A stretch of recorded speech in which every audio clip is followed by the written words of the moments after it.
Hello students, हमने कल last जो वीडियो है उसमें बात की थी टाइप ऑफ फंक्शन की। ठीक हो गया।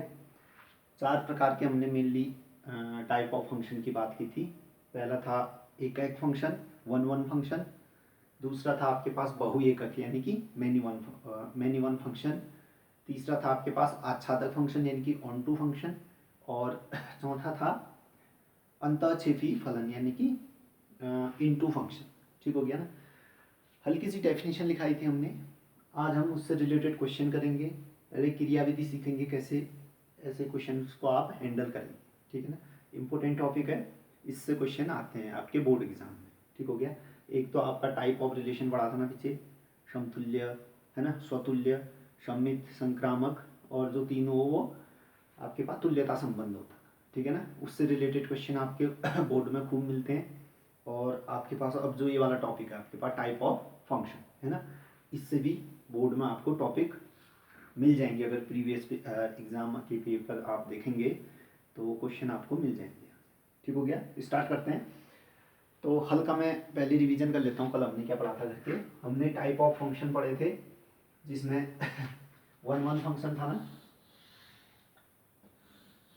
अब कोई फंक्शन है तो सेट ए से सेट बी में ही डिफाइंड होगा। ठीक हो गया। सेट ए सेट बी नहीं दिया होता है तो हम जो मैक्सिमम सेट होता है आर, रियल नंबर का सेट, वो लेते हैं। ठीक हो गया। देखिए फिर सेट ए से सेट बी में कोई फंक्शन एफ किस प्रकार है कि मैं इसके कुछ एलिमेंट ले लेता हूँ ए बी सी। ठीक हो गया। और मैं इसके कुछ मेंबर ले लूँ एक्स वाई जेड डब्ल्यू स्टेप्स।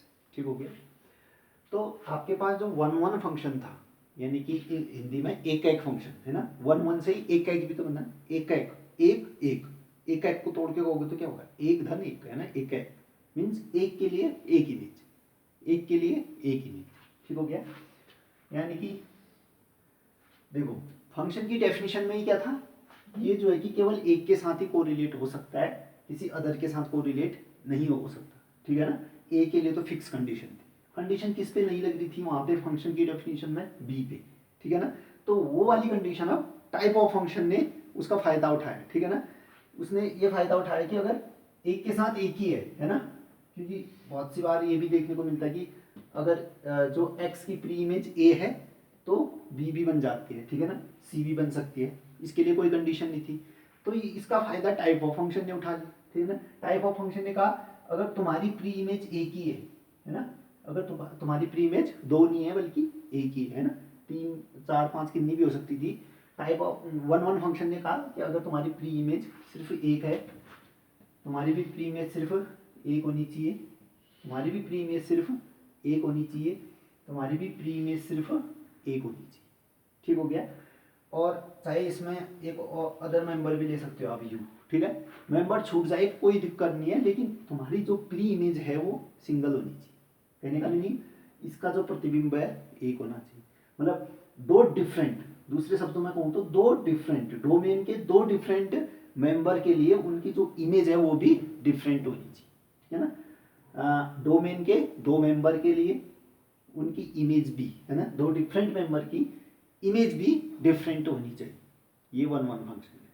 ठीक हो गया।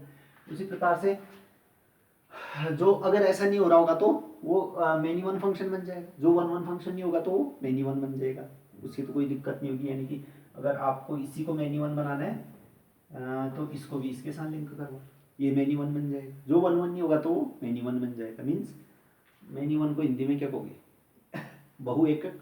ठीक हो गया। उसके बाद तीसरा टाइप हमने पढ़ा था onto function. Onto function कहता है कोई नहीं, दो मेंबर लिंक हो रहे हो जा, लेकिन कोई भी मेंबर छूटेगा। ऑन टू फंक्शन कहता है ना, आच्छादक फलन कहते हैं हिंदी, हिंदी में क्या कहते हैं, आच्छादक है ना। आच्छादन मीन्स पूरा छा जाना, यानी हर एक मेंबर किसी न किसी की प्रतिबिंब बन जाएगी। ठीक है ना। मतलब एक भी मेंबर छूटना नहीं चाहिए इस टाइप से। ठीक हो गया। एक भी मेंबर छूटना नहीं चाहिए। ठीक हो गया। तो यहाँ अब मेंबर बढ़ाने पड़ेंगे फिर, ए बी सी डी, या फिर यहाँ के मेंबर घटा दीजिए है ना।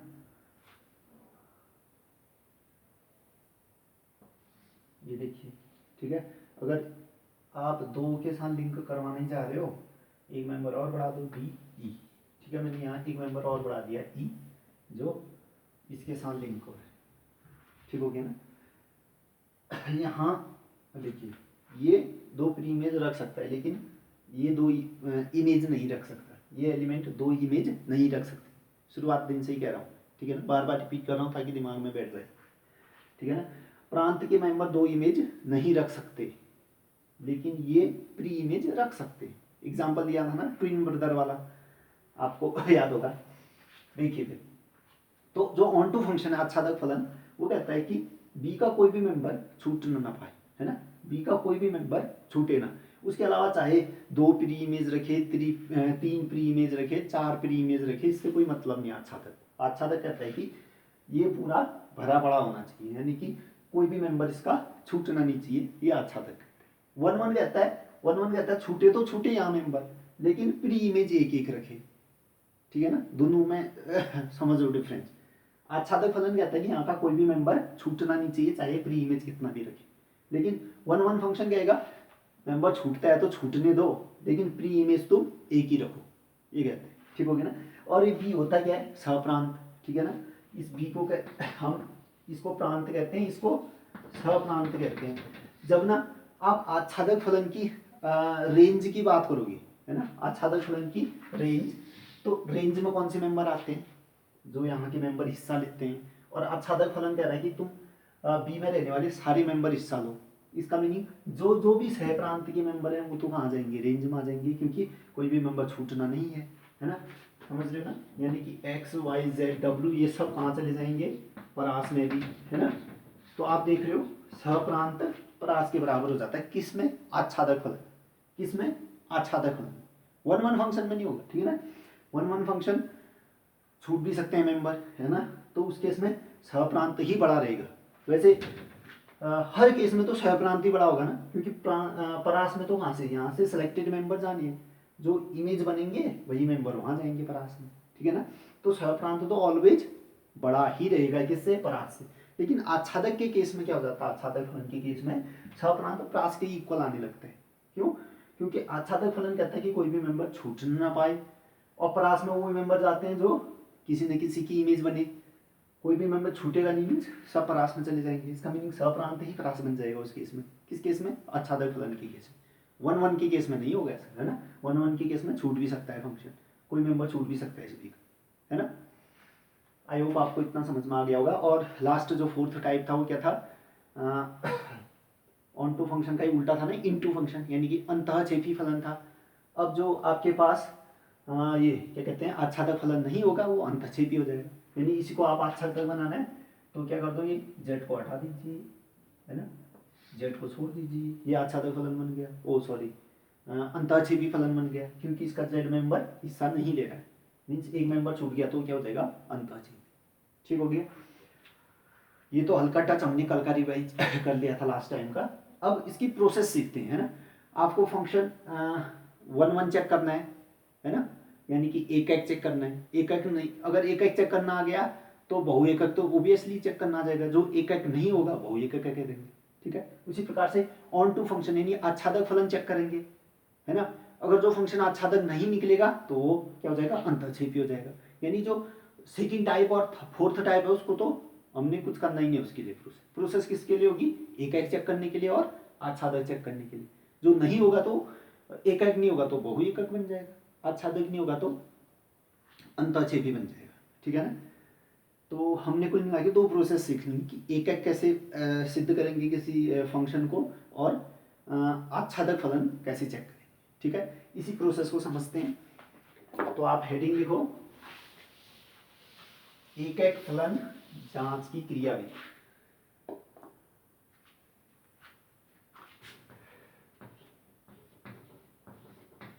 एक एक, या इसको एक एक ही भी कहते हैं कोई, है ना, कुछ भी कहो, कहने से क्या है, अर्थ आना चाहिए उसका, ठीक है।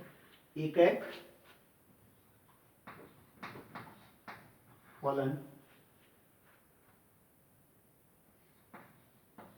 के लिए क्रियाविधि मीन्स आपने एक एक फलन जांच करने के लिए क्या प्रोसेस आप अपनाओगे ये देखना, ठीक है। एक एक फलन के लिए क्रियाविधि, ठीक है, प्रोसीजर। क्रियाविधि को इंग्लिश में क्या हो गया, प्रोसीजर, है ना। Procedure to find one one function, है ना, या फॉर वन वन फंक्शन, ठीक हो गया। देखिए फिर आपको कोई फंक्शन दिया होगा मैं मान लेता हूं f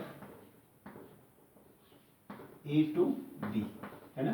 अब फंक्शन है तो सेट ए से सेट बी में ही हो रहा होगा, है ना। इनकी जगह कुछ भी दिया होगा, वो क्वेश्चन में दिया होगा, हम तो अभी जनरल बात करते हैं कैसे दिया होगा क्वेश्चन में, ठीक है। तो माना f a to b एक फलन है,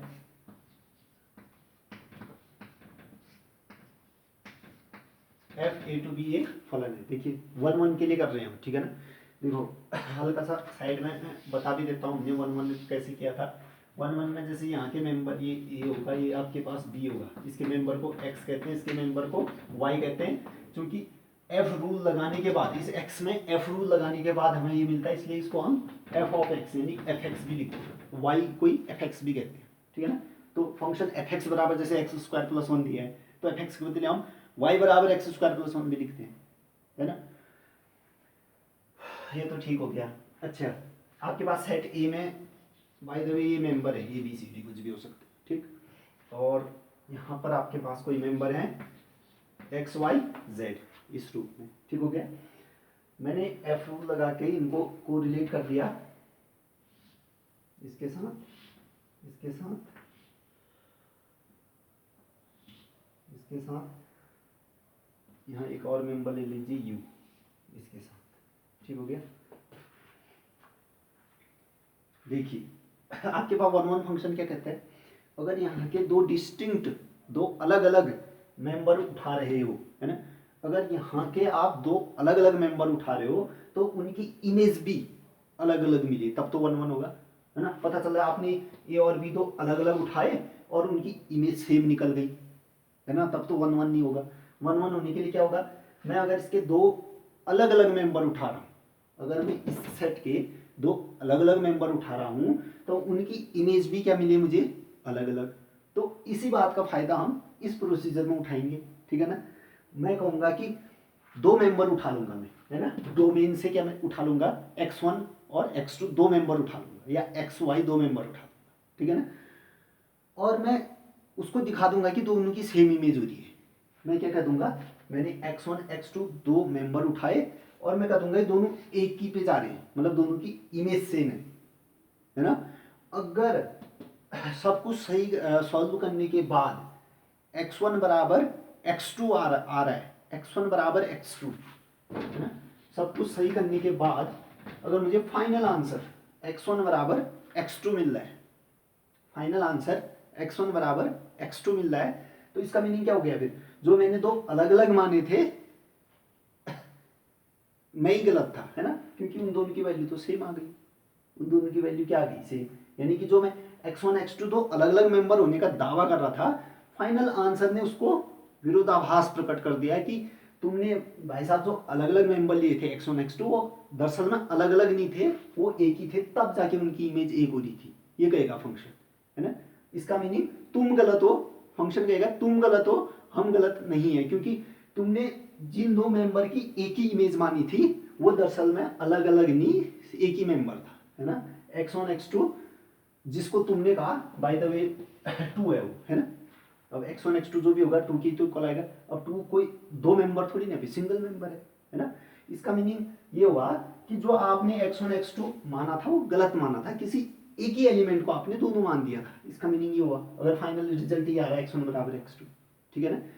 देखो प्रोसीजर क्या किया, मैंने इसके दो मेंबर उठाए डोमेन के, और मैंने जानबूझ के उनकी इमेज, है ना, मैंने क्योंकि मुझे प्रोसीजर को गलत दिखाना है ना, मुझे प्रोसीजर को मैंने कहना है कि फंक्शन वन वन नहीं है मान रहा हूँ, मैं कहूँगा कि मैंने दो अलग अलग मेंबर लिए और उनकी इमेज सेम हो रही है, उल्टा रास्ता पकड़ा मैंने, है ना।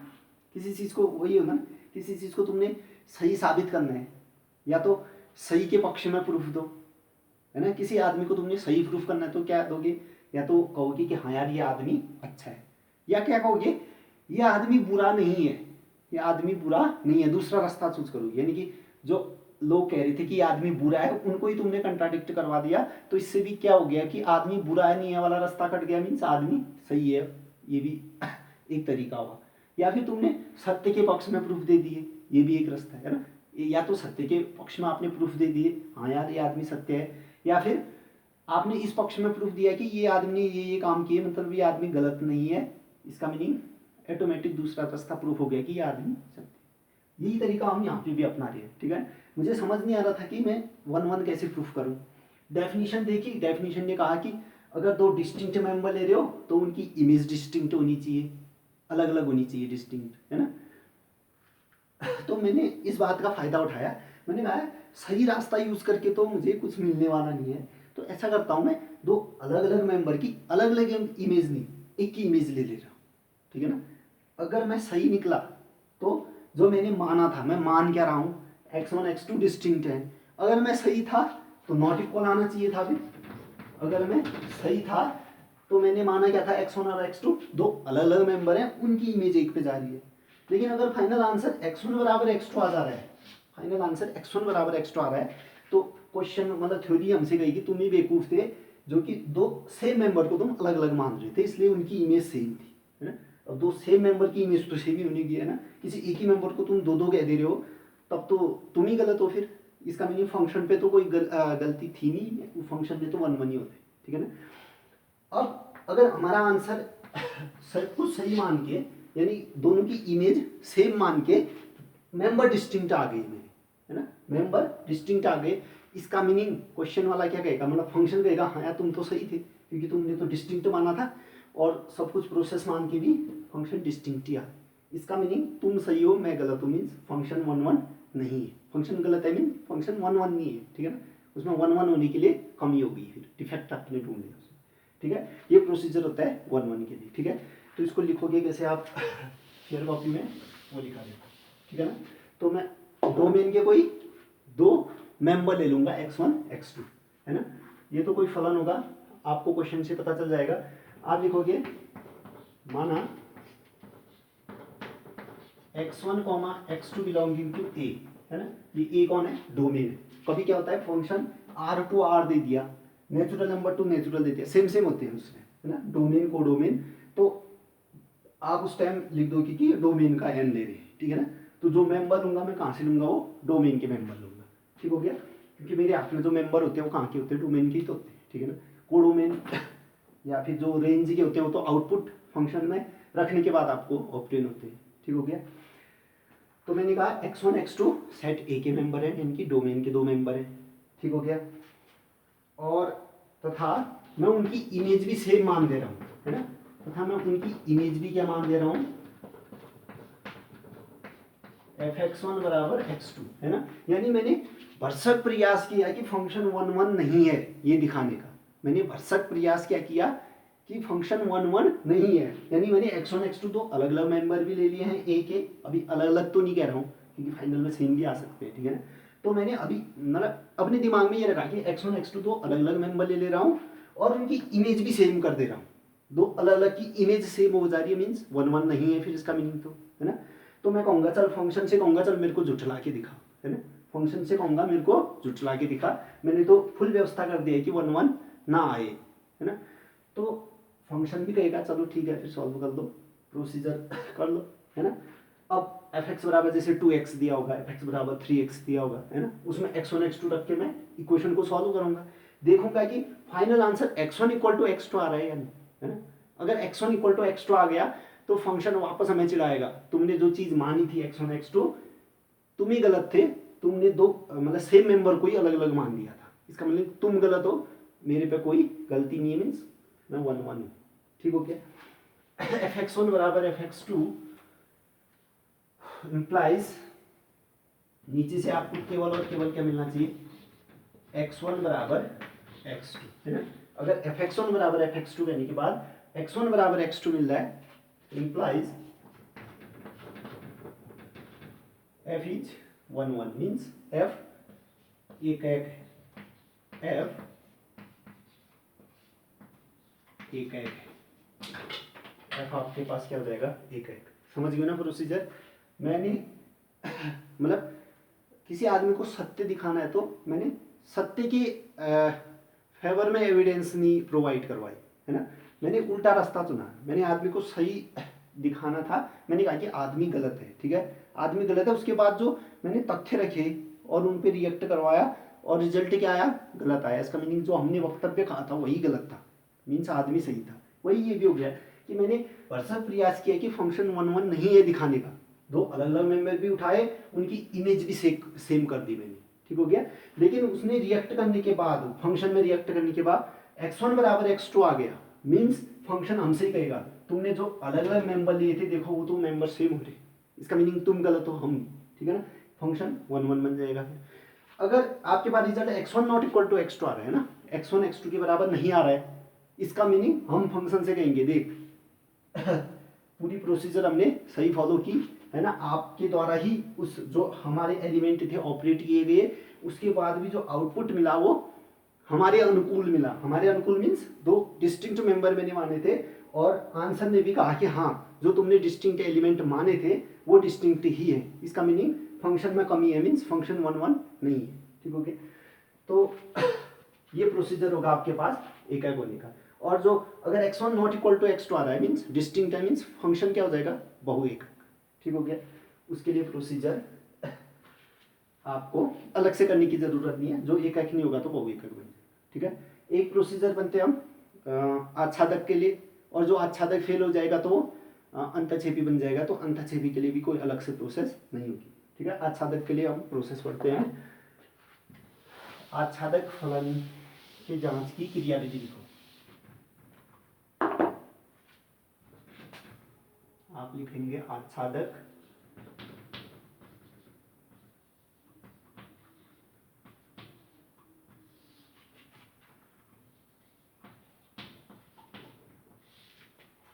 के लिए क्रियाविधि, ठीक है। क्वेश्चन इनके कंबाइन करने में ज़्यादा सहूलियत रहती है, ठीक है ना। सब टाइप के टाइप ऑफ फंक्शन के सारे क्वेश्चन एक साथ करना ज़्यादा अच्छा रहता है, तुलना कर लेते हो, ठीक है ना। इसलिए मैं एक के अलग से क्वेश्चन नहीं कर रहा हूँ, ठीक है ना, दोनों को साथ साथ लेके चलेंगे। आच्छादक फलन के लिए क्रियाविधि,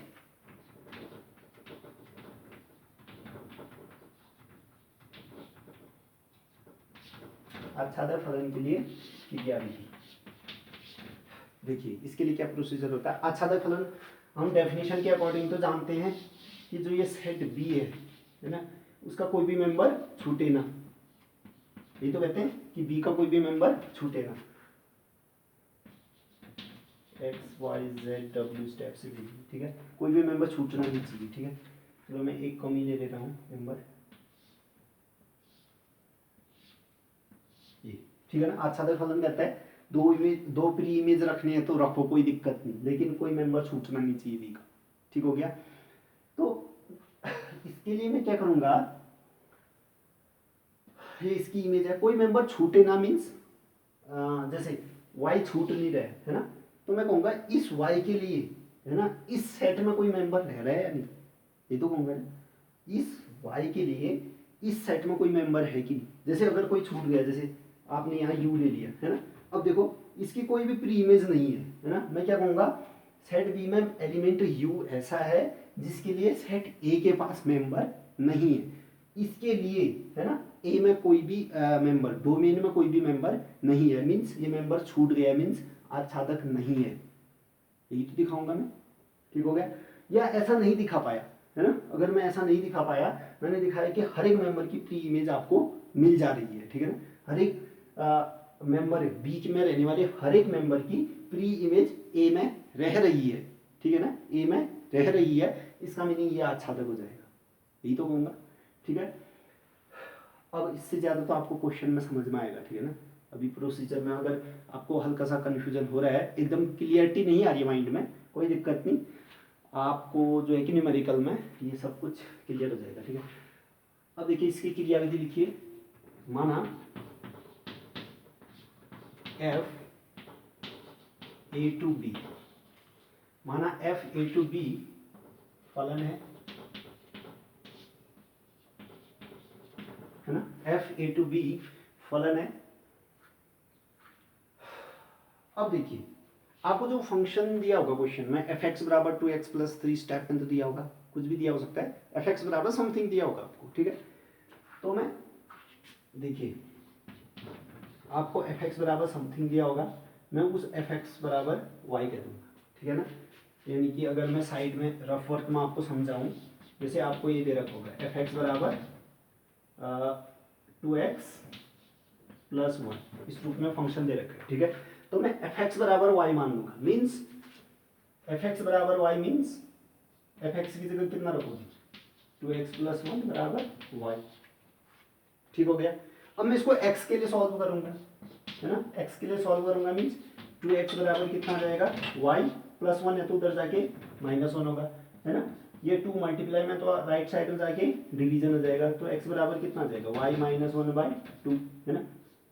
x बराबर इसके लिए सॉल्व कर लूंगा, यानी कि x बराबर सम फंक्शन ऑफ y, है ना, x की वैल्यू y के टर्म में आने लगी, ठीक है। इस रूप में रिवर्स में सॉल्व करूंगा, यानी कि x बराबर मुझे क्या मिल जाएगा फंक्शन y के रूप में, देखो y के रूप में फंक्शन मिला ना राइट साइड में, तो मैंने उसको gy कह दिया, है ना। जैसे f एक फंक्शन है उसी प्रकार g एक दूसरा फंक्शन होगा, ठीक है ना।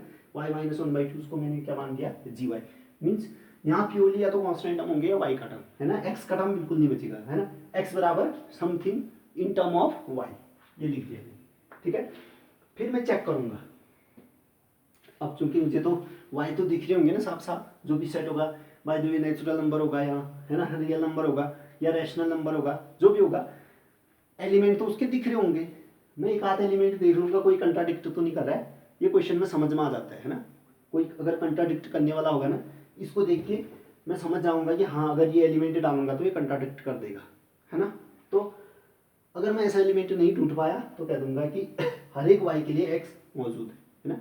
यानी कि इसका मीनिंग ये हुआ कि अब मैं y की वैल्यू रखूंगा यहाँ पे, y की वैल्यू वहाँ से y ये वाले होते हैं ना, b के जो मेंबर होते हैं उनको y कहते हैं, ठीक है। तो अगर मैं y की जगह ये वाले मेंबर पुट करूंगा x y z u, ठीक है ना, उन पे कुछ वैल्यू आएगी। जैसे देखो यहाँ पर अगर y की जगह मैं क्या लिख दे रहा हूँ x लिख दे रहा हूँ, तो क्या आएगा x माइनस 1/2, फिर मैं देखूंगा x माइनस 1/2, अभी तो x है ना, जब एलिमेंट साफ साफ दिख रहे होंगे 1 2 3 4 के फॉर्म में आ रहे होंगे, ठीक है ना, इस टाइप से x y तो नहीं आ रहा होगा, ठीक है ना। सॉल्व करोगे, सॉल्व करने के बाद देखोगे कि जैसे अगर ये सेट नेचुरल का है तो नेचुरल में रहने लायक है नहीं, आउटपुट उसका नेचुरल आ रहा है या नहीं, नेचुरल आ रहा है तो ओके, यानी कि उस y हर एक y के लिए x मौजूद है। नहीं आ पा रहा आउटपुट तो कह दूंगा आच्छादक नहीं है, यानी कि जिस एलिमेंट के लिए प्री इमेज नहीं आ पा रही होगी उस सेट में होंगे कि वही एलिमेंट कंट्राडिक्ट कर दे रहा है, उसको आच्छादक बन जाएगी। आच्छादक नहीं होगा तो क्या बन जाएगा वो अंतःक्षेपी।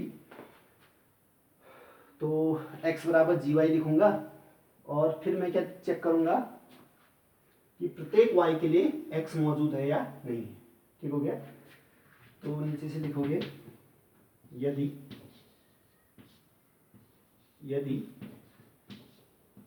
प्रत्येक y, और y कहाँ का मेंबर होता है b का मेंबर आ जाना है ना, यदि प्रत्येक y बिलोंगिंग टू b के लिए x बिलोंगिंग टू a, है ना, a के मेंबर को x कहेंगे, तो यदि प्रत्येक y बिलोंगिंग टू b के लिए x बिलोंगिंग टू a प्राप्त हो, है ना, तो फलन आच्छादक होता है। फलन आच्छादक यानी कि ऑन टू होता है। समझ में आ गया ना प्रोसीजर? अगर समझ में नहीं आया तो न्यूमेरिकल में आपको क्लियर हो जाएगा, ठीक। देखिए फिर अब न्यूमेरिकल देखते हैं इसके टाइप ऑफ फंक्शन में। यही मेन चीज़ है, फिर एक एक प्रूफ करना और आच्छादक। अगर ये प्रूफ करना आ गया तो ये क्वेश्चन आपका बोर्ड एग्जाम के लिए तैयार हो जाता है।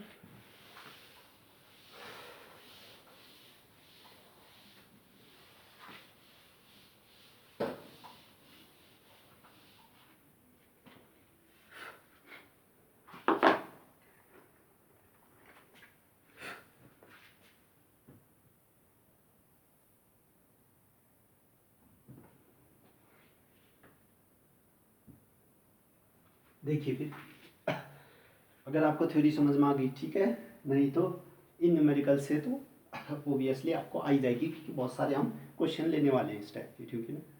ये वाले क्वेश्चन इंपॉर्टेंट है। देखिए जो क्वेश्चन ज़्यादा इंपॉर्टेंट होते हैं, ठीक है ना, फ्रीक्वेंटली आपके एग्जाम में पूछते हैं, उनकी हम प्रैक्टिस भी ज़्यादा करवाएंगे, ठीक है ना। जैसे प्रांत प्रास के हमने क्वेश्चन कम कराए, क्यों? क्योंकि वो 11th का टच देना था हमें, ठीक है ना।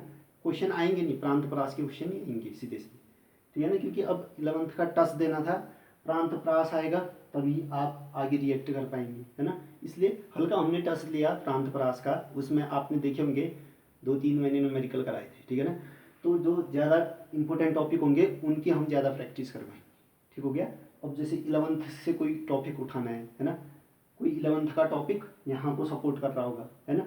11th यानी कि किसी टॉपिक के बिना काम आगे नहीं बढ़ रहा होगा, उसके एक आध क्वेश्चन, ताकि 11th वाला टच आ जाए, एक आध क्वेश्चन उठाएंगे उसके, ठीक है ना। और जो क्वेश्चन मैं ज़्यादा करवा रहा हूँ न्यूमेरिकल, इसका मीनिंग समझ जाना कि वो इंपॉर्टेंट क्वेश्चन है। जैसे मैंने वहाँ के बहुत क्वेश्चन कराए थे आपके, कहाँ, type of function, sorry type of relation के, है ना, सममित, स्वतुल्य और संक्रामक संबंध प्रूव करने वाले, ठीक है ना, तुल्यता संबंध, ठीक है, क्योंकि वहाँ से क्वेश्चन आने की पॉसिबिलिटी है ना। अब क्वेश्चन आने की यहाँ से भी पॉसिबिलिटी है ना, इसलिए इसके ज़्यादा क्वेश्चन हम प्रैक्टिस करवाएंगे। देखिए इसी क्रम में आपके पास पहला क्वेश्चन मैंने उठाया, निम्नलिखित फलनों की, ये एनसीईआरटी का क्वेश्चन है प्योरली, निम्नलिखित फलनों की एक एक इंजेक्टिव, है ना। देखो एक एक को 1-1 भी कहते हैं, इंजेक्टिव भी कहते हैं, ठीक हो गया, इंग्लिश में 1-1 है ना, इंजेक्टिव, ठीक हो गया।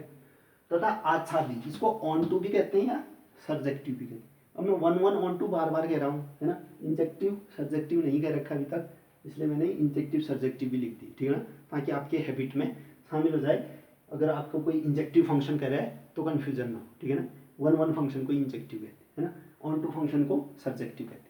और जो इंजेक्टिव और सर्जेक्टिव हो जाए, यानी 1-1 भी हो जाए, ऑन टू भी हो जाए, उसको क्या कहते थे? एक एक के आच्छादक फलन कहते थे हिंदी में, या इंग्लिश में 1-1 ऑन टू फंक्शन कहते थे।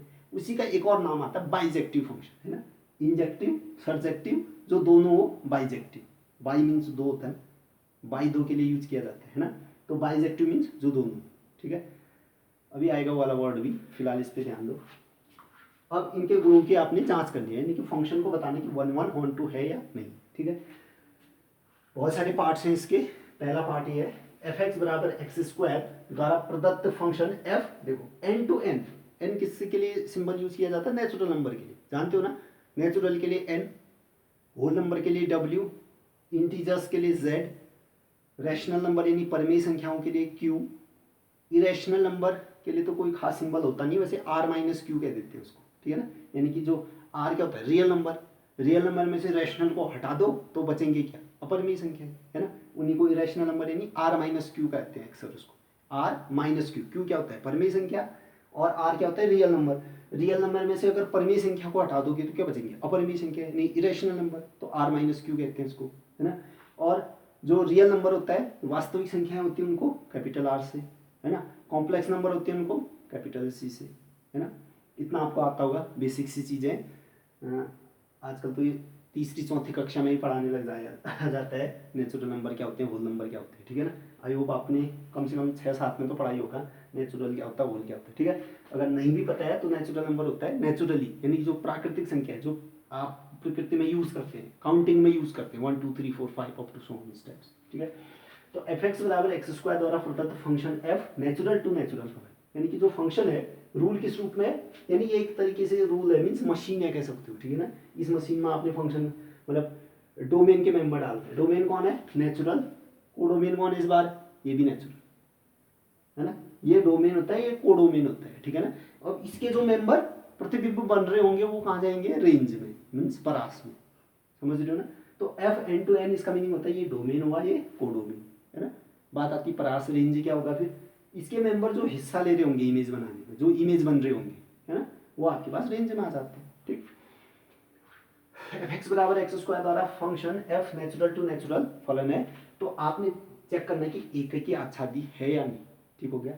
सबसे पहले एक एक को चेक कर लेंगे हम सॉल्यूशन में, है ना। सॉल्यूशन में आप लिखोगे दिया गया फलन, है ना। आप एग्जाम में कैसे लिखोगे कंप्लीटली उस हिसाब से बता दे रहा हूँ मैं। पहला क्वेश्चन है तो पूरा लिख लीजिए, ठीक है। दिया गया फलन एफ एक्स बराबर क्या दे रखा आपको, एक्स स्क्वायर, ठीक है। मैंने कहा था एक एक कैसे चेक करेंगे, मैं डोमेन के दो मेंबर उठा लूँगा x1 x2, इमेज सेम दिखा दूंगा, फंक्शन से कहूँगा इसको गलत दिखा के इसको गलत दिखाओ, मीन्स x1 बराबर x2 मत दिखाओ, जो मैंने कह रखा है x1 x2 अलग अलग है, तुम इसको x1 बराबर x2 करके दिखाओ, मीन्स फंक्शन सही हो जाएगा। जो हमने मेंबर लिए थे x1 x2 वो अलग अलग थोड़ी थे, सेम आ गई वो तो, है ना। इसका मीनिंग फंक्शन से सही होगा, यानी 1 1 हो जाएगा, ठीक। तो इसका प्रोसीजर हम समझ गए। फिर मैं दो मेंबर उठा लूँगा किसके, डोमेन के, ठीक है। देखो अब यहाँ भी n है, यहाँ भी n है, अगर आप x1 x2 belonging to n कहोगे तो कन्फ्यूजन ना हो, ब्रैकेट में डोमेन भी लिख देना, ठीक हो गया। तो मैं मान लूँगा, माना x1 x2 belonging to n, कौन सा n होगा, डोमेन वाला, डोमेन लिखते हो प्रांत लिख दो, है ना, प्रांत लिख दिया, ठीक है। x1 x2 डोमेन n के मेंबर है।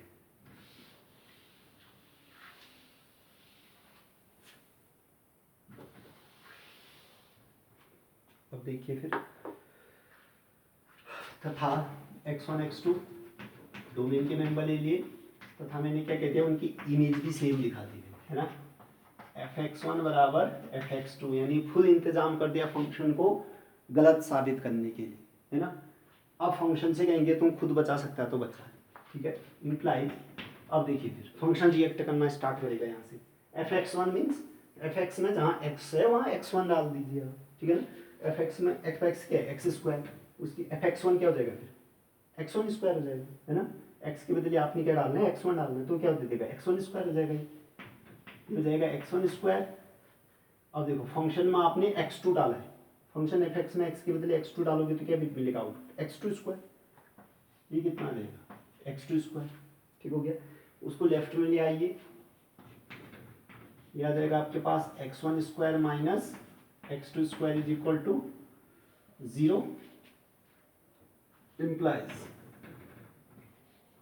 x1, देखो a square minus B square क्या होता है, a plus B into A minus B, जानते हो ये फॉर्मूला होता है, A square minus B square equal to क्या होता है, a plus B into A minus B, ये होता है ना।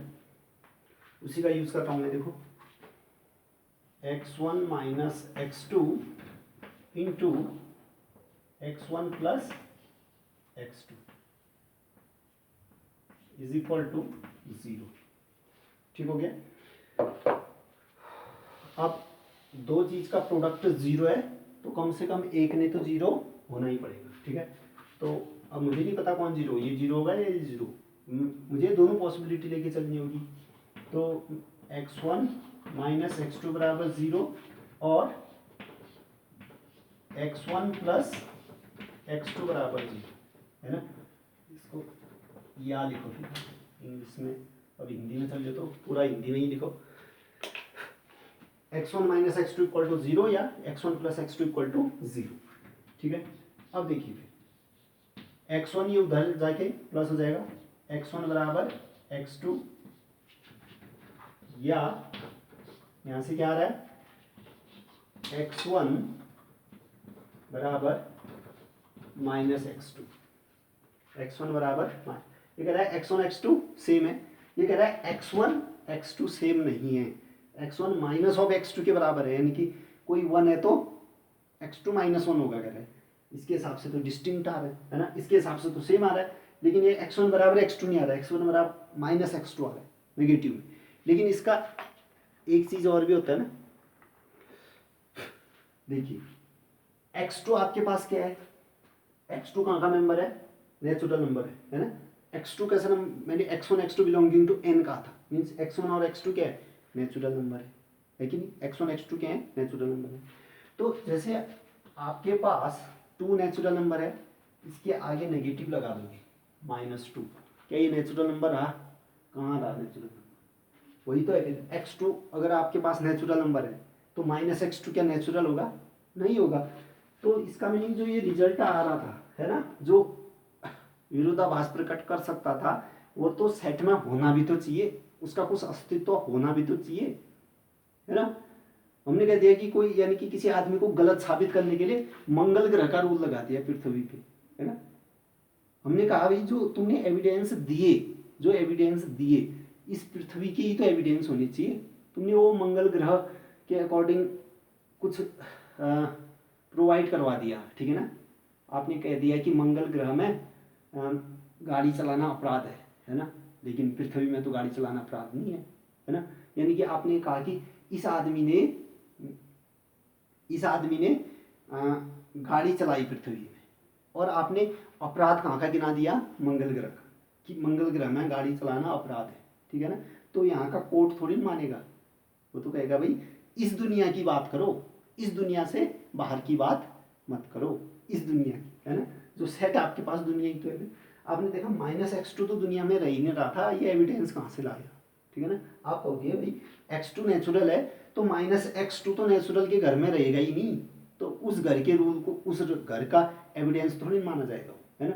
यानी कि वो तो किसी दूसरे घर का है, किसी दूसरे घर का इस घर पे लागू कैसे होगा, है ना। किसी दूसरे घर का एविडेंस तुम इस घर पे थोड़ी लागू करवा सकते हो, वही वाली बात।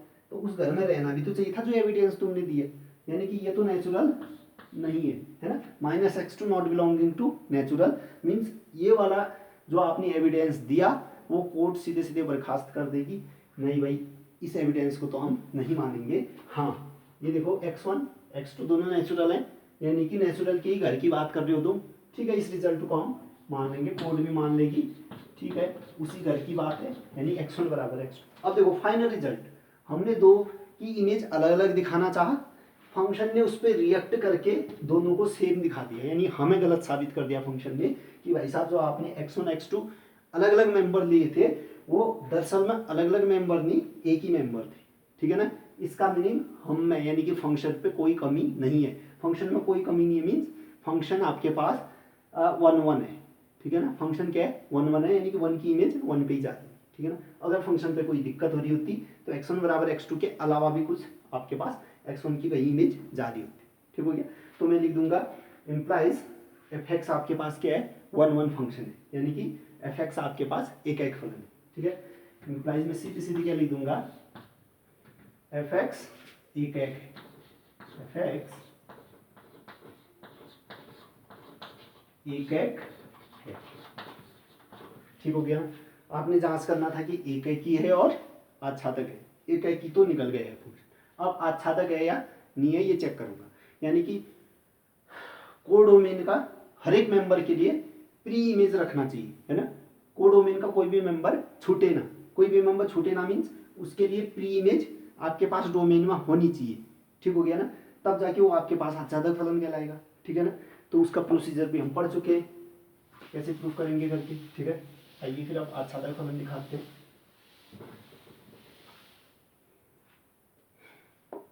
हेडिंग डाल के लिखना है तो हेडिंग डाल लीजिए आच्छादक फलन, है ना। पहला किसके लिए था एक एक की फलन, आपने हेडिंग डाल दिया आच्छादक फलन, है ना। आच्छादक फलन है या नहीं है इस बात पे हम जांच करते हैं, ठीक है। अच्छा फंक्शन आपको x² दिया था ना, f(x) बराबर x² फंक्शन था आपके पास f(x) बराबर x², ठीक है। मैं f(x) को y मान लूंगा, फिर ऐसा ही किया था ना प्रोसीजर में हमने, माना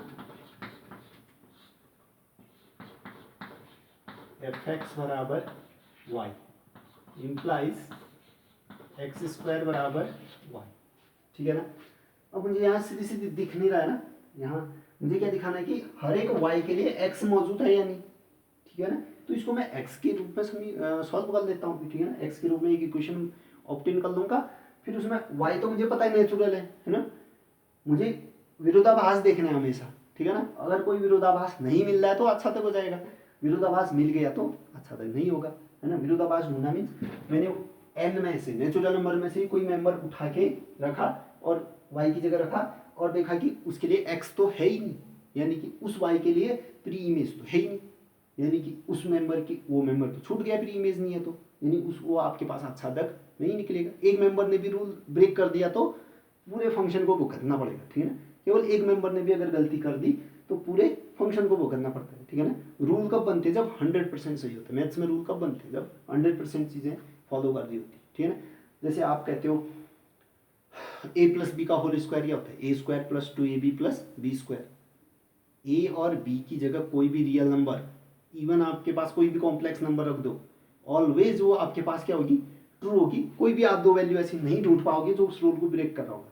इसलिए तो वो रूल आपके पास क्या बना, नियम बना, है ना। अगर एक ने भी उस रूल को तोड़ दिया होता तो वो कभी रूल नहीं बनता, ठीक है। अलग से लिखना भी पड़ता, जब ए बी ये नहीं होंगे लिखना पड़ता।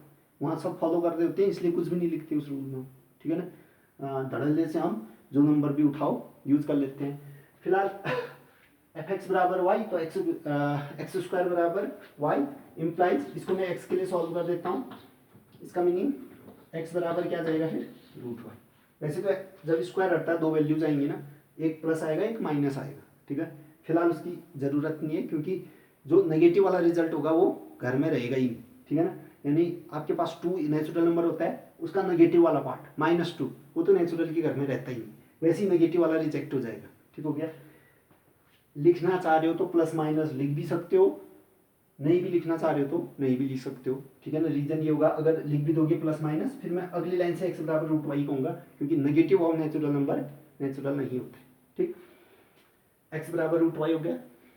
अब देखिए आपके पास जो सेट बी है इस बार कौन है, नेचुरल। सेट ए है वो भी नेचुरल, ठीक है ना। मैं देखो अब जबरदस्ती, है ना, जबरदस्ती ऐसा एलिमेंट इसमें डालना चाहूँगा जहाँ से नेचुरल ना मिले एक्स, ठीक है ना। देखो इसके पास बहुत सारे मेंबर होंगे 1 2 3 4, है ना, अप टू 100, है ना। रूल ब्रेक करने के लिए एक मेंबर ही काफ़ी होता है, ठीक है ना। फॉलो कराने के लिए सबके सब मेंबर डालने पड़ेंगे। देखो हमारे लिए इजी कौन रहेगा, इजी क्या रहेगा, नेचुरल नंबर तो कितने होते हैं, इनफाइनाइट मेंबर, किस किस को जो चेक करें, है ना। तो हमने कहा दूसरा रास्ता सेलेक्ट करते हैं। अगर एक भी मेंबर रूल तोड़ने वाला मिल गया तो मैं सीधे सीधे कह दूंगा कि ये तो रूल ही नहीं बन सकता, मीन्स ये तो फंक्शन अच्छा तक होगा ही नहीं, है ना। तो सब मेंबर को डालने से तो अच्छा क्या है, एक मेंबर ऐसा उठा लूंगा जो विरोध कर रहा होगा, है ना। और पता चल जाता है, ठीक है ना, कि इस मेंबर से विरोध करेगा। अगर विरोध ना करने वाला होगा तो आपको थोड़ा दिमाग लगे कि पता चल जाता है, ठीक है ना। कैसे पता चलेगा, क्वेश्चन करेंगे तब पता चलेगा, ठीक है ना। अभी देखो इस क्वेश्चन में क्या है, रूट वाई। अगर मैं y की जगह 1 सेलेक्ट करता हूँ, रूट 1 ही होता है, और x बराबर 1 आएगा, मीन्स नेचुरल तो हो जाएगा, 1 तो इसमें रहेगा ही, ठीक है ना। 2 डालूंगा, देखो इसमें 2 डालूंगा क्या आएगा, रूट 2। x बराबर क्या जाएगा, रूट 2। x में रूट 2 रहेगा, x कौन है ये, यहाँ भी तो मेंबर क्या आएंगे, वो नेचुरल नंबर है तो 1 2 3 टाइप के ही होंगे। क्या है इसमें रूट 2 के लिए जगह है मेंबर के लिए, यानी कि 2 की इमेज रूट 2 बनती, लेकिन वो रूट 2 है ना, प्री इमेज, सॉरी 2 की प्री इमेज रूट 2 बनती, लेकिन वैसा वो रूट 2 इस नेचुरल में तो रहा ही नहीं, है ना। इस दुनिया में वो एग्जिस्ट करता ही नहीं है, तो कैसे प्री इमेज माने उसको, एग्जिस्ट भी तो करना चाहिए, इस दुनिया में रहना भी तो चाहिए। बात पृथ्वी की कर रहे हो और तुम मेंबर मंगल का उठा ले आ रहे हो, एलियन ले आ रहे हो, क्या वो नियम उस पर लागू होंगे, नहीं होंगे, है ना। तो रूट 2 नेचुरल नंबर थोड़ी ना, उस पर लागू कैसे कर सकते हो, वो प्री इमेज है, कैसे कह सकते हो उसकी, ठीक है ना। मीन्स वो खाली रहेगा, मीन्स 2 की कोई भी प्री इमेज इसमें नहीं है। अभी 2 क्या है, 3 डालो, रूट 3 कहाँ है इसमें, है ना। 5 डालो, रूट 5, एक्स बराबर रूट 5 आएगा, रूट 5 कहाँ है इसके पास, है ना। बहुत सारे आपको मेंबर मिल जा रहे हैं यहाँ पे जो रूल ब्रेक कर रहे हैं, लेकिन हमारा तो नहीं है दिखाने के लिए एक ही काफ़ी होता है, नहीं है दिखाने के लिए एक ही काफ़ी होता है, ठीक है ना। कि कोई आदमी सही नहीं है, चाहे उसमें 99 आपके पास गुण हो, अगर एक अवगुण है तो आदमी उसी अवगुण को देखता है और कह देता है कि आदमी अच्छा नहीं, ठीक है ना। वही हम भी उसी चीज़ का फायदा हम यहाँ भी उठा रहे हैं कि एक मेंबर ही काफ़ी है उसको आच्छादन नहीं है दिखाने के लिए। तो वाला मेंबर कौन सा उठा रहा हूँ मैं, 2 उठा दे रहा हूँ, या आप 3 भी डाल सकते हो, 5 भी डाल सकते हो, 7 डाल सकते हो, कुछ भी डालो आपकी मर्जी। फिलहाल मैं 2 डाल दे रहा हूँ, ठीक है। एक्स बराबर रूट वाई। अब मैंने किया यदि y बराबर 2, है ना, नेचुरल नंबर ही उठाओगे, ठीक है ना, y बिलोंगिंग टू 2 नेचुरल है ना। और ये वाला नेचुरल कौन सा होगा, कोडोमेन वाला, ठीक है ना, सहप्रांत वाला। ये n कौन सा वाला होगा, सहप्रांत वाला होगा,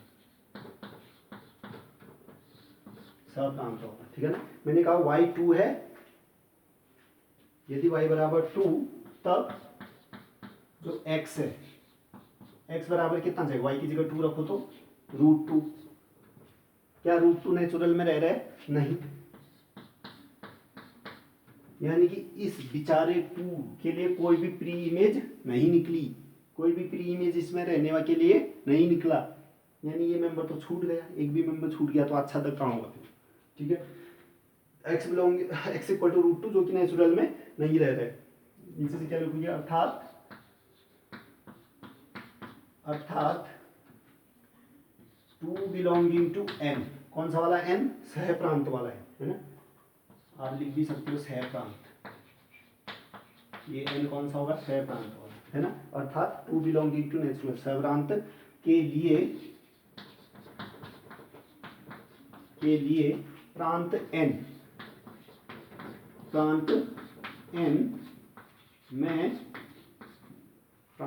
में मैं ऊपर लिख देता हूं, उससे आगे का स्टेटमेंट क्या लिखा मैंने, 2 बिलोंगिंग टू सह प्रांत के लिए प्रांत n में पूर्व प्रतिबिंब कहते हैं, ठीक है ना। अगर रिवर्स में चलोगे तो उसके लिए वो क्या हो जाता है, पूर्व प्रतिबिंब, फॉरवर्ड में चलो तो इसके लिए क्या हो जाता है, वो प्रतिबिंब है ना, उल्टा चलोगे तो पूर्व प्रतिबिंब कहलाता है, ठीक है ना। तो मैं क्या कहूँगा, मैं कहूँगा कि अर्थात 2 बिलोंगिंग टू नेचुरल सह प्रांत के लिए प्रांत n में पूर्व प्रतिबिंब प्री इमेज है ना, पूर्व प्रतिबिंब नहीं है, मीन्स 2 तो छूट गया फिर, है ना, अतः fx आच्छादक नहीं है, अतः fx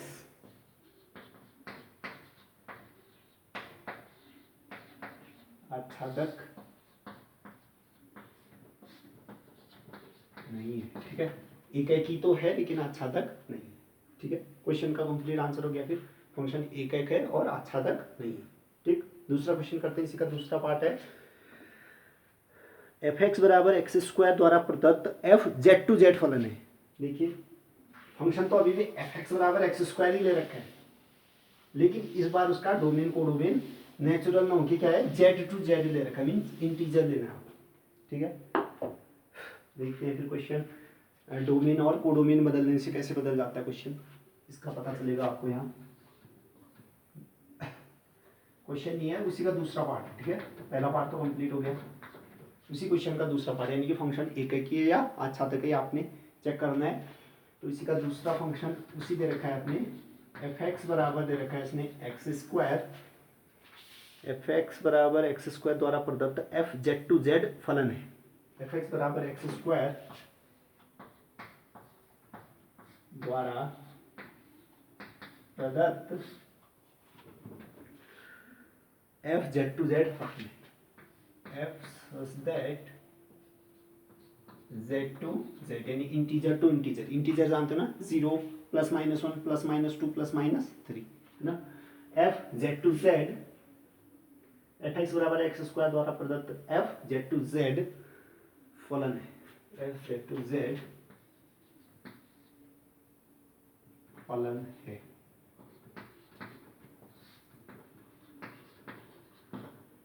ठीक है। सीधे सीधे इसके सॉल्यूशन पे आते हैं, फिर आप लिखो कि दिया गया फलन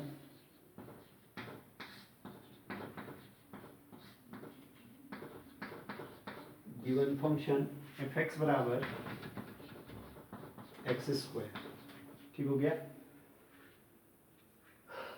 फिर वही एकाक और आच्छादक का जांच करना है, हेडिंग लिखोगे एकाक की जांच करते हैं, ठीक। एकाक की जांच करने के लिए क्या ले लूंगा मैं, डोमेन के कोई दो मेंबर x1 x2 उठाऊंगा, मैं कहूँगा माना x1, x2 बिलोंगिंग टू, इस बार डोमेन कौन है, z, कोडोमेन भी z ही है, इसलिए ब्रैकेट में लिखना ज़्यादा अच्छा रहेगा, कौन सा वाला, प्रांत वाला, डोमेन वाला z लिया, ठीक हो गया। x1 x2 belonging to z, और मैं फुल इंतजाम कर देता हूँ इसका कि 1 1 नहीं है का दिखाने के लिए, मीन्स मैं कह दूंगा fx1 बराबर fx2, मीन्स x1 और x2 की जो इमेज है वो सेम दिखा दे रहा हूँ, है ना, तथा ये क्या भी दिखा दे रहा हूँ, fx1 बराबर fx2, अब फंक्शन इससे आगे काम फंक्शन करेगा। हम कह रहे हैं कि हमने तो देखो तुम्हें नीचा दिखाने के लिए फुल कोशिश कर दी है ना। अब तुम में हिम्मत है, अगर तुम सही हो तो प्रूफ कर दो, है ना, कि हम ही गलत थे। यानी हम जो x1 x2 ले रहे थे वो एक ही थे, अलग अलग नहीं थे, तब जाके इमेज सेम हो रही। ठीक है, फंक्शन से कहेंगे। ठीक है, तो फंक्शन भी कहेगा ठीक है जी, आगे रिएक्शन कर लो आप पे। fx1 मीन्स fx में x की जगह आप x1 रखिए, मीन्स ये x1 स्क्वायर हो जाएगा is equal to fx2 means fx में आप x की जगह x2 रखेंगे, कितना आ जाएगा, x2 स्क्वायर आ जाएगा। ठीक हो गया।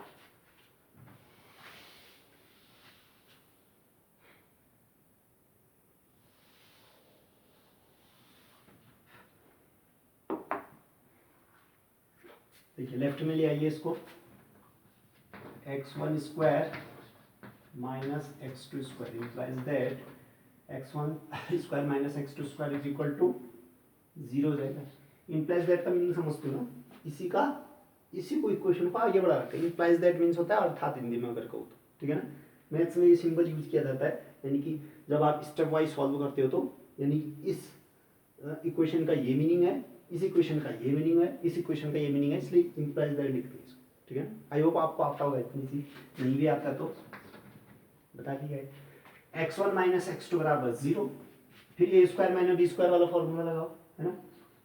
x1 minus x2 into x1 plus x2 बराबर 0। कहाँ से आया ये, A square minus B square equal to होता है A plus B into A minus. यकीन नहीं होता तो A minus B A plus B को साइड में मल्टीप्लाई करके देखो, ए बी से ए बी कट जाएगा, A square minus B square ही बचेगा। ठीक हो गया। x1 minus x2 into x1 plus x2 equal to 0। देखिए यहाँ से x1 माइनस, अब देखो इन दोनों दो चीज़ों का प्रोडक्ट 0 हो रहा है ना, किसी एक ने तो 0 होना पड़ेगा। मुझे पता नहीं ये 0 या ये 0। मैथ्स में जब कुछ भी नहीं पता होता तो सारी प्रोबेबिलिटी लेके चलते हैं, जितनी भी पॉसिबिलिटीज होते हैं उनको उनका सॉल्यूशन देखते हैं। ठीक है ना, कहीं वो तो नहीं हो रहा है, कहीं वो तो नहीं हो रहा है, सारी पॉसिबिलिटीज़ पे काम किया जाता है मैथ्स में, अगर आपको कुछ फिक्स पता नहीं चल रहा है। ठीक है, अब देखो दो का प्रोडक्ट 0 होता है तो कम से कम एक 0 होगा, ये पता है हमें। अब कम से कम एक 0, ये भी 0 हो सकता है, ये भी 0, दो पॉसिबिलिटीज होगी, है ना, तो दोनों पॉसिबिलिटी पे वर्क होता है। ठीक है ना, तो x1 माइनस x2 0 या x1 प्लस x2 0। ठीक है ना, इम्प्लाइज x1 बराबर x2, x1 x2 z, इस बार दुनिया कौन है, z इंटीजर है। ठीक है ना, x1 बराबर x2, x1 integer x2 integer means दुनिया की मेंबर अभी मिलने हैं आपको। ठीक है ना, इक्वेशन तो राइट है अभी वाली। या यहाँ से क्या मिलेगा, देखो x1 बराबर माइनस ऑफ x2। देखो x1 तो z की ही दुनिया का मेंबर है, लेकिन माइनस x2 क्या z की दुनिया का मेंबर होगा। पिछली बार क्या था, x2 नेचुरल था तो माइनस x2 नेचुरल नहीं हो रहा था। अब देखो तो x2 मैं कह रहा हूँ z की दुनिया का मेंबर मीन्स इंटीजर है, z की दुनिया का मेंबर है मीन्स इंटीजर है, तो क्या माइनस x2 z की दुनिया का मेंबर होगा, मीन्स क्या माइनस x2 इंटीजर होगा। देखो 2 इंटीजर है, माइनस 2 इंटीजर है, बिल्कुल है। अगर ऐसे समझना है तो नंबर लाइन पे देखो 0 1 2 3, पीछे आओ -1 -2 -3 अप टू सो ऑन चलते रहेगा। ठीक है, 0 इंटीजर होता है, 1 इंटीजर 0 का नेगेटिव क्या लोगे, -0 कहो +0 कहो 0 ही होता है ना, इसने तो कोई कंट्राडिक्ट नहीं किया। 1 उसका नेगेटिव आपको ऑलवेज -1 जेड में ही मिलेगा, 2 उसका नेगेटिव -2 ऑलवेज जेड में रहेगा, 3 ऑलवेज -3 जेड में रहेगा। जितना भी आगे बढ़ते रहोगे नेगेटिव भी आते रहेंगे उसका। इसका ये मीनिंग हुआ कि अगर x2 इंटीजर है तो -x2 भी इंटीजर ही होगा। 2 इंटीजर है -2 इंटीजर होता है। ठीक है, 0 इंटीजर है -0 मीन्स 0 ही हुआ, वो तो इंटीजर है ही। यानी कोई भी एलिमेंट विरोध नहीं करेगा इस चीज़ का। ठीक है ना, इंटीजर में, जबकि नेचुरल में तो विरोध कर रहा था, 1 था -1 नेचुरल नहीं हो रहा था। ठीक है, लेकिन यहाँ इंटीजर में कोई मेंबर विरोध नहीं कर रहा। देखो डोमेन कोडोमेन बदलने से कैसे क्वेश्चन बदल जा रहे हैं, है ना। यानी कि ये समझो कि हम दुनिया ही बदल दे रहे हैं। फंक्शन देखो, मशीन तो सेम थी, मशीन क्या थी, fx बराबर x² वहाँ भी लिया था और fx बराबर x² यहाँ भी ले रहे हैं। हमने उनकी दुनिया ही बदल डाली। पहले हमने कहा कि तुम भाई नेचुरल की दुनिया में वर्क करो, ठीक है। अब कह रहे हैं कि भाई तुम इंटीजर की दुनिया में वर्क करो, ठीक है ना। ये डिफरेंस समझना में है ना। फंक्शन का ये कहते हैं इसको डीप नॉलेज, है ना, यानी कि बारीकी चीज़ है ना, बारीकी चीज़ समझना आना चाहिए। हमने दुनिया बदलते ही कैसे फंक्शन ने, यानी कि फंक्शन मशीन ने काम करना अलग अलग कर दिया, ठीक है ना। यानी कि जो मशीन पृथ्वी के लिए बनी थी, अगर उसको चंद्रमा में ले जाओगे तो कुछ अलग तरीके से रिएक्ट करेगी, है ना। पंखा घूम रहा है पृथ्वी में कुछ अलग स्पीड से, है ना। चंद्रमा में ले जाओगे कुछ अलग ही टाइप का फंक्शन करेगा, यानी कि कुछ स्लो हो जाएगा या फास्ट हो जाएगा, जो भी होगा, है ना। शायद फास्ट हो जाएगा, ग्रेविटी कम होती है वहाँ, ठीक हो गया। समझ रहे हो ना, दुनिया बदलने से कैसे आपके पास मशीन भी बदल जाती है, ठीक है ना। जबकि नेचुरल की दुनिया में एक हो रहा था। अभी देखिए दूसरा रिजल्ट जो प्रूफ है ना, दो प्रूफ आ गए ना, x1 बराबर x2 और x1 बराबर -x2। उस टाइम तो हमने तो कहा -x2 तो नेचुरल की दुनिया का मेंबर है ही नहीं। अब -x2 इंटीजर की दुनिया का तो मेंबर है ही। अगर x2 इंटीजर है तो -x2 तो इंटीजर की दुनिया का मेंबर है।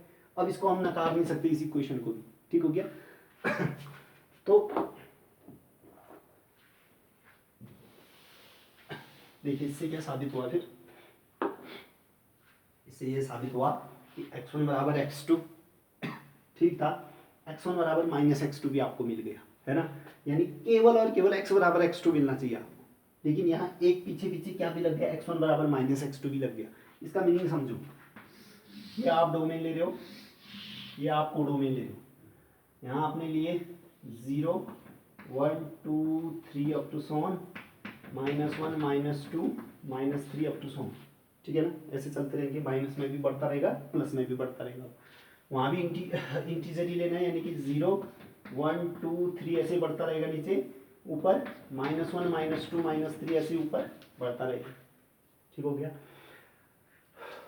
x1 बराबर x2 ये कह रहा है जो आपने x1 x2 लिए थे वो सही है, लेकिन हमने केवल इसी पे वर्क थोड़ी करना होगा। मैंने कहा ना मैथ्स में हर एक पॉसिबिलिटी पे वर्क किया जाता है ना। एक पॉसिबिलिटी थी कि दोनों सेम मेंबर थे, है ना, तो इसी से तो नहीं होगा, है ना। केवल ये फॉलो करे तो रूल नहीं बन सकता। रूल कब बनेगा, जब 100% चीज़ें फॉलो करें, ठीक है ना। केवल इसके फॉलो करने से क्या होता है ना। इसने कहा x1 x2 बराबर है, इसकी भी तो सुनो, ये क्या कह रहा है, ये कह रहा है कि x1 बराबर -x2 है, यानी अगर मैं x1 ले लूँ 1 तो x2 क्या हो जाएगा -1। वो तो उसी दुनिया का मेंबर है -1 भी। इसका मीनिंग ये कह रहा है कि जहाँ 1 इमेज जाएगी वहाँ -1 भी जाएगा इमेज, यानी कि 1 की इमेज कहाँ जाएगी। फंक्शन क्या था, f(x) बराबर x²। फंक्शन क्या था, f(x) बराबर x²। इसमें आपने 1 डाला, क्या देगा 1 का स्क्वायर 1। आपने -1 डाला, f-1 क्या होगा -1 का स्क्वायर, यानी कि 1 ही तो। दोनों की इमेज तो सेम चलेगी, जबकि 1 और -1 सेम थोड़ी ना होते हैं। 1 और -1 क्या होते हैं, डिस्टिंक्ट होते हैं, अलग अलग होते हैं। यानी हमने ये दिखा दिया कि तो अलग अलग की इमेज सेम जा रही है, मीन्स 1 की इमेज भी 1 पे गई, -1 की इमेज भी 1 पे गई। दो अलग अलग मेंबर की इमेज सेम चलती, पता चलता है ना। ये वाला आदमी कह रहा है कि दो अलग अलग की इमेज एक पे चलती, ठीक है ना। इसके कहने से क्या होता है ना, जब हर कोई कहे तभी तो होगा। जब हर कोई इक्वेशन, हर कोई पॉसिबिलिटी कह रही है कि ये सही है तभी तो सही होगा वो, है ना। ये कह रही है कि गलत है, ये कह रहा था सही है, ये कह रहा है गलत है। लेकिन हम मैथ्स में क्या मान के चलेंगे, फिर एक भी कंट्राडिक्शन मिल गया, एक भी इक्वेशन नहीं कहते कि ये गलत है तो गलत है फिर, है ना। देखिए मुझे सिर्फ और सिर्फ x1 बराबर x2 मिलेगा तो ही मैं कहूँगा कि एक है। उसके अलावा कुछ अदर मिल जा रहे हैं जो कंट्राडिक्शन दिखा दे रहे हैं तो मैं कहूँगा कि वो फंक्शन तो एक नहीं है, ठीक है ना। तो x1 बराबर x2 या x1 बराबर -x2, है ना। और ये इस बार दुनिया का मेंबर है भी, ठीक है ना। पिछली बार क्यों नकार दिया था, क्योंकि -x2 नेचुरल की दुनिया में रहता ही नहीं है, इसलिए नकार दिया था। दुनिया में जो है ही नहीं तो उसका क्या सबूत माने, है ना। इस बार तो ये दुनिया में रह रहा है इसके। x1 बराबर x2 और x1 बराबर -x2, ठीक हो गया। तो नीचे से मैं सीधे सीधे क्या कह दूंगा, अतः f(x) एक नहीं है, एक यानी इंजेक्टिव नहीं है। दुनिया बदलती फंक्शन का रिएक्शन भी बदल गया। देखो दुनिया नेचुरल की थी तो फंक्शन 1 1 हो रहा था, एक हो रहा था। दुनिया हमने इंटीजर की ली तो एक नहीं हुआ, है ना। मेनली जो क्वेश्चन सेम क्वेश्चन देने का यही था, फिर केवल दुनिया बदल देने से आपका बिहेवियर भी चेंज होता है ना। अतः एफ एक्स एक एक नहीं है, ठीक हो गया। अब क्या चेक करेंगे आच्छादक,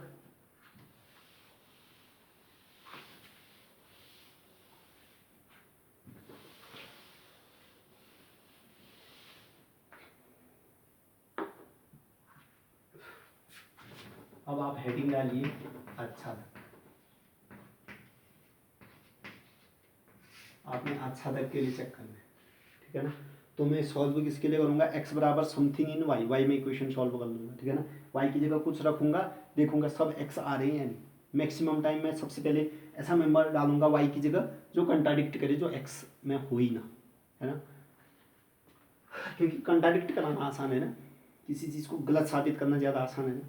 यानी कि ये मेंबर फॉलो नहीं कर रहा है तो गलत है, ठीक है। तो सही साबित करने के लिए तो हर एक मेंबर डालना होगा। जेड में कितने सारे मेंबर होते हैं, है ना, हमें नहीं पता जेड में कितने मेंबर होंगे, असीमित मेंबर होंगे, 1 2 3 4 up to so on. Negative side भी -1 -2 -3 अप टू सो ऑन चलते रहो, है ना। तो ज़्यादा इजी क्या होगा, एक कंट्राडिक्शन वाला मेंबर डाल के, अगर कंट्राडिक्शन वाला मेंबर नहीं मिल रहा होगा तो मुझे पता चल जाएगा कि हाँ ये प्रोसेस मैं फॉलो करूँगा, कोई भी कंट्राडिक्शन नहीं देने वाला है, तो उससे भी पता चल जाएगा, ठीक है ना। ऐसे भी क्वेश्चन आएंगे जहाँ कंट्राडिक्शन नहीं हो रहा होगा, फिलहाल शायद ये तो कंट्राडिक्शन कर ही जाएगा। देखिए अच्छा तक ना, फंक्शन आपको क्या दे रखा है, एफ एक्स बराबर एक्स स्क्वायर। मैं मान लूँगा जो प्रोसेस फॉलो करनी है आपने, माना y बराबर या एफ एक्स बराबर वाई, एफ एक्स बराबर वाई इम्प्लाइज एफ एक्स की जगह रखिए एक्स स्क्वायर बराबर वाई। एक्स के लिए सॉल्व कीजिए इसको, एक्स बराबर ±√y, है ना। देखो इस बार प्लस जेड का है तो माइनस भी जेड का मेंबर हो सकता है, ठीक है ना। प्लस माइनस मैंने दोनों रख दिए, ठीक है, ठीक हो गया। अब देखिए जो y है उसमें क्या रह रहे हैं, इंटीजर, है ना। इसमें क्या रह रहे हैं, integer 0 1 2 up to -1 -2 up to, है ना। अब देखिए यहाँ भी वही मेंबर तो रहेंगे 0 1 2 अप टू -1 -2 अप टू, ठीक हो गया।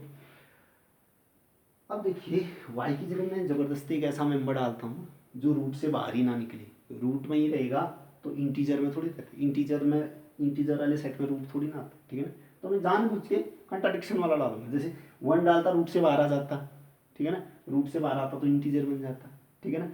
मैंने जबरदस्ती 2 डाल दिया यहाँ पे, है ना, जबरदस्ती 2 डाला, या जबरदस्ती -2 डाल देता, है ना, -1 डाल देता, क्योंकि रूट के अंदर नेगेटिव वो क्या बन जाता, complex number. Complex number integer की दुनिया में थोड़ी ना आता, है ना, इस दुनिया से बाहर हो जाता, ठीक है ना। या तो नेगेटिव वाला डाल देता, या फिर आपके पास पॉजिटिव में भी डालना है, ऐसे मेंबर डाल दो जो रूट से बाहर ही ना आए, है ना। रूट से बाहर नहीं आएगा तो जेड में तो रहेगा ही। कंट्राडिक्शन दिखाना कितना आसान है। तो मैं कहूँगा since y is equal to, चलो मैं 2 ही ले रहा हूँ, 2 लूँ, ठीक है, या -2 ले लीजिए, या -1 ले लीजिए, 1 मत लेना, 1 लोगे तो क्या होगा, रूट से बाहर आ जाएगा, +-1 तो जेड में रहता ही है, ठीक है। ऐसा मेंबर लेना है कि जो x है वो जेड में ही ना आए, ठीक है ना, इस टाइप का मेंबर आप लेते हैं। y is equal to -1 belonging to z। अब z ये भी है डोमेन का, कोडोमेन का भी, कौन सा z जो है, तो ये वाला लूंगा ना मैं, यहाँ का तो लूंगा मेंबर, यहाँ का मेंबर लूंगा, कहूँगा कि इसकी प्री इमेज नहीं है ना, यहाँ का मेंबर एक एक दिखाने के लिए यहाँ के मेंबर लिए, वो एक एक अच्छा दिखाने के लिए यहाँ का मेंबर उठाऊँ, ठीक है ना। -1 बिलोंगिंग टू z, कौन सा वाला, सहप्रांत वाला, ठीक है। y बराबर -1 जो कि सहप्रांत में रह रहा है, नीचे से लिखूंगा, लेकिन देखो y की जगह मैं क्या लिखूंगा, -1 रखूंगा ना, तो क्या आ जाएगा, ±√-1, और जानते हो √-1 क्या होता है, आयोटा, ये क्या आ जाएगा, प्लस आयोटा आने लगेगा, ठीक है ना, जो कि नहीं बिलोंग करता है जेड में। आयोटा आ गया तो आयोटा जेड में थोड़ी बिलोंग करता है, वो तो कहाँ चले जाएगा, कॉम्प्लेक्स नंबर सी में चले जाएगा वो। + आयोटा जो कि जेड में नहीं रहता है, जेड में नहीं रहता मीन्स किस जेड में नहीं रहता है, डोमेन वाले जेड में नहीं रहता, मीन्स प्रांत वाले में नहीं रहता है, प्रांत लिखोगे ब्रैकेट, ठीक हो गया। लेकिन आपके पास जो प्री इमेज आ रही थी वो तो जेड इस दुनिया में रहता ही नहीं है। इस दुनिया में नहीं रहता मीन्स तुम तो खाली ही रहो, तुम्हारा प्री इमेज नहीं है इस दुनिया में, ठीक है ना। इस दुनिया में तुम्हारे प्री इमेज है ही नहीं, तो क्या कहोगे, नहीं है इमेज, प्री इमेज नहीं है इसकी, ठीक है ना। किसकी, -1 की, अदर की भी नहीं, -2। नेगेटिव में जितने भी लोग सब आयोटाई तो देंगे, सब इमेजनरी नंबर तो आएगा, रूट के अंदर है, ठीक है ना। किसी भी नेगेटिव की भी इमेज नहीं है ना। और रूट भी है उसके साथ में, तो पॉजिटिव वाले भी जो आपके पास परफेक्ट स्क्वायर नहीं है, जैसे परफेक्ट स्क्वायर कौन होते हैं, 1, 4, है ना, जो किसी न किसी के स्क्वायर होते हैं, 9, 16, 25, है ना, वो परफेक्ट स्क्वायर होते हैं। पॉजिटिव में भी जो परफेक्ट स्क्वायर नहीं है वो डालोगे तो वो रूट के बाहर ही नहीं आ पाएगा, और जेड में रूट वाले टर्म रहते नहीं, अपरिमेय संख्याएं हो जाती हैं, है ना। तो आप कोई भी डाल सकते हो मेंबर, मैंने -1 सेलेक्ट किया, ठीक है। लेकिन plus minus root -1 equal to plus minus iota z में नहीं रहे, इसका मीनिंग इसकी प्री इमेज नहीं है ना। या तो ऐसा लिखो कि -1 की पूर्व प्रतिबिंब नहीं है, अतः फलन आच्छादक नहीं है। ये इतना दिखा दिया, इसका मीनिंग भी हो गया कि पूर्व इमेज नहीं मिली हमें, ठीक है ना। सीधे सीधे लिख सकते हो आप, सीधे सीधे शॉर्ट में, अतः fx आच्छादक नहीं, अतः fx आच्छादक नहीं है। यानी कि दुनिया जेड ले, नेचुरल की दुनिया ले रहे थे तो एक हो रहा था, आच्छादक नहीं हो रहा था। जब हमने इंटीजर की दुनिया ली तब ना एकक हुआ ना आच्छादक, ठीक हो गया।